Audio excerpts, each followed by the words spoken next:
Okay ဗျကျွန်တော်တို့ play off ပွဲစဉ်တွေကတော့မဲခွဲပြီးသွားပါပြီမဲခွဲပြီးသွားတဲ့အချိန်မှာပေါ့နော်စိတ်ဝင်စားဖို့အကောင်းဆုံးအသင်းကတော့မင်ဟိုရဲ့ဘင်ဘီကာအသင်းနဲ့ရီယယ်မက်ဒရစ်အသင်းတို့ရဲ့ပွဲစဉ်ပဲပေါ့နော်မင်ဟိုကတော့ပြောထားတယ်ပေါ့နော်အခု6-8နောက်ဆုံးပွဲစဉ်မှာနိုင်သွားတာကံကောင်းလို့မဟုတ်ဘဲနဲ့ပေါ့နော်သူတို့အသင်းရဲ့ကျူလာအားထုတ်မှုကြောင့်နိုင်သွားတာဆိုပြီးတော့ပြောထားတယ်ပေါ့နော်တကယ်ဟုတ်မဟုတ်ကတော့ဒီမှာကျွန်တော်တို့ play off မှာပေါ့နော်ဘယ်အသင်းကကြံခဲ့မလဲဘယ်အသင်းက16အသင်းအဆင့်ကိုတက်သွားမလဲဆိုတာကြည့်ရမယ်ပေါ့နော်ဒါစိတ်ဝင်စားဖို့ကောင်းနေအသင်းဆိုတာတဲ့ဗျမော်ရီဟိုဖြစ်နေလို့ကိုမော်ရီဟိုကိုင်းနေတဲ့အသင်းတွေကပို့ပြီးတော့စိတ်ဝင်စားဖို့ကောင်းတယ်လို့ပြောရမှာပေါ့နော်နောက်တစ်သင်းကတော့မိုနာကို PSG သူတို့နိုင်ငံလူချင်းပြန်တွေ့တာတော့ကြည့်ကောင်းပါကာလာဒါစီဂျူဘင်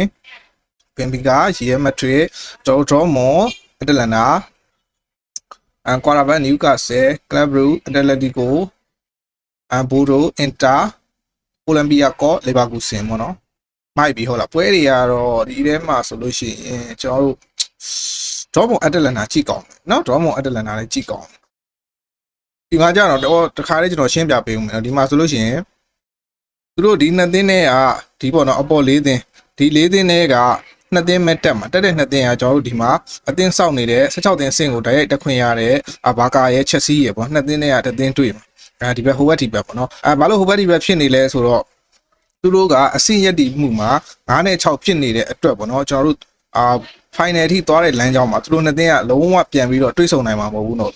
တွေးဆုံနိုင်မှာမဟုတ်ဘူးပေါ့เนาะကျွန်တော်တို့ Swiss State မှာဒီလိုမျိုးတချို့ကကြတော့လွဲနေကြတာဖြစ်သေးတယ်လွဲနေကြတယ်အခုချိန်ဒီ Swiss State ဘောတရားကိုသိနားမယ်သေးဘူးเนาะဒီမှာအဆင့်3နဲ့4လဘာဘူးနဲ့စပါသူတို့ကလည်းကျွန်တော်ပြန်တွေ့မယ်ဆိုလို့ရှိရင် final ကြမှာပဲတွေ့မှာဂျားထဲမှာလုံးဝမတွေ့ဘူးပေါ့เนาะ Sporting Man City ဒီလဘာဘူးနဲ့စပါဆိုလို့ရှိရင်နို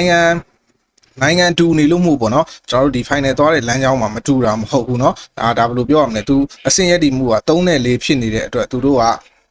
အပေါ်ဖြစ်နေတဲ့အတွက်ပြဂျားထဲမှာကျွန်တော်တို့ quarter final semi final ပေါ့ဂျားရဲ့အဆင့်တွေမှာကျွန်တော်တို့လုံးဝတွေ့ဆုံသွားမှာမဟုတ်ဘူးပေါ့နော်ကျွန်တော်တို့ final ရောက်မှာပဲပြန်တွေ့ရင်တွေ့မယ်သဘောပေါ့နော်အဲ့လိုမျိုး okay အားလုံးကိုကျေးဇူးတင်ပါတယ်